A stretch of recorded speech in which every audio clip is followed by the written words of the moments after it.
What we're going to talk about here is equilibria in these repeated games. So if we have this stage game, a 2x3 stage game with t equals 2, and that immediately means our strategies look something like this.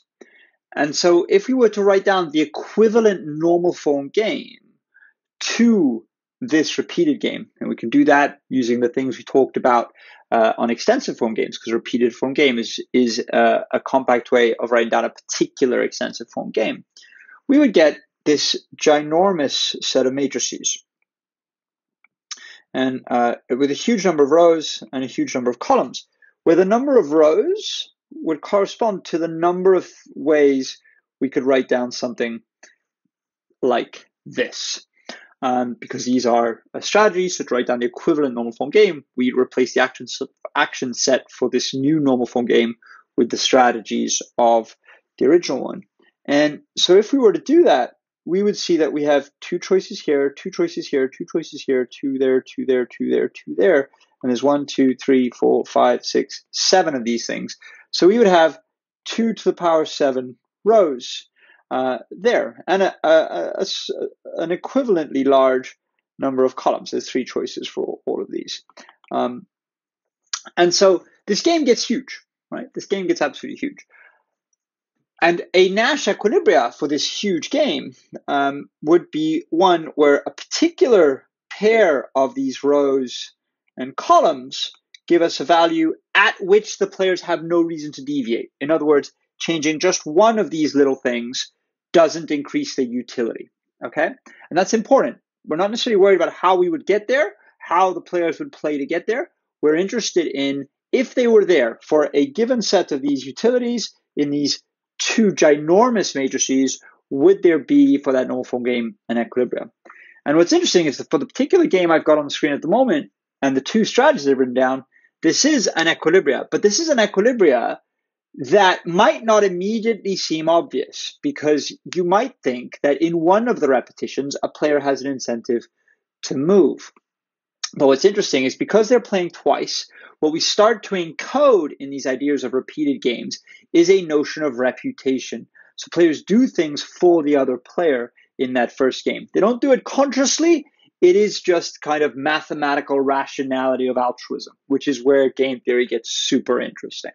And let's take a look at this. So this strategy says that the row player is going to open by playing row 1, and then we'll always play row 2. So they're playing row 1 in the first turn and always playing row 2. That all of these are row 2s. So for all the strategies with a history of actual play, it's always row 2.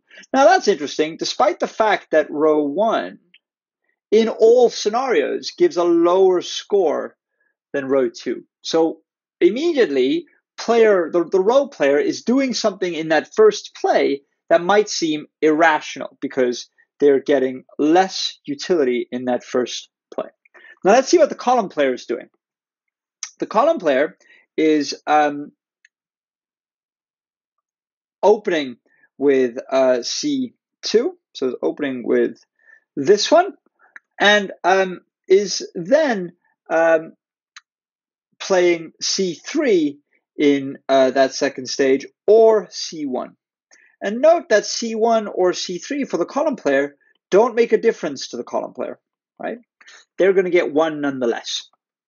But what's interesting is that they are going to give a 6, and they're going to get a 3 to the row player. So if we play out this game, and so we see that when these 2 strategies play each other, we see that the outcome will actually be 11 for the row player and 4 for the column player. All right. Now, is this a Nash Equilibria? Can either players modify something here to get a higher utility? Well, the row player, if they're going to modify anything, it will be in their first play.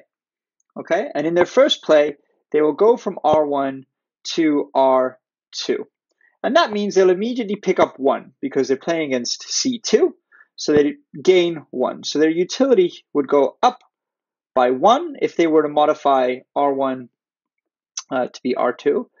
But if we now look at the history of play, and the history of play is going to be, oh, they play R2, C2, well, that means that the column player would play C1 in the second round. And so they would go from getting 5 to getting 1. And so they would gain 1 and lose 4. And so they have no incentive to deviate. Changing this score against this particular strategy would give them less utility. The column player, do they have a reason to deviate? Well, in the final round, they're either playing C1 or C3. So they're always getting 1 or 1 against this player because the row player always puts us in row 2. So they're playing C1 or C3 in the final round. They're getting 1 or 1. So they have no reason to change. A deviation will not give them a bigger score. Do they have a reason to deviate in the first round? Well, if they deviate from C2 to C1, they'll get less. And if they deviate from C2 to C3, they'll get less. So the column player has no reason to deviate. So these two strategies are actually best responses against each other. And if we look at them a little bit closer, what's happening is the column player is saying like, okay, I would really like to get this 3. So if you play R1, let me get that 3. It's the only way I'm going to get that 3 because you've got no reason to play R2. Then I don't care if we finish at C1 or C3, but as long as I pick up that 3, I'll make sure we finish at C3. And so that's where this particular strategy here is important. This particular, mapping here is important because it's saying if the row player plays R2, in other words, picks up that 7, doesn't let the column player pick up that 3, then the column player moves to C1.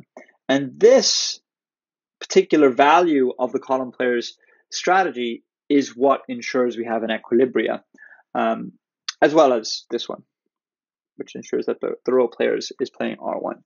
And so there are other equilibria for this game, more obvious equilibria, but this is a slightly subtle equilibria, which would be one of those particular values where a movement in any row or any column won't give a higher utility. And this is really interesting from a game theory point of view, because once we add in repeating games, we start seeing this notion of reputation appear. And that becomes interesting because we can see how and why cooperation can emerge in complex environments, which is going to be what we talk about in the next chapter.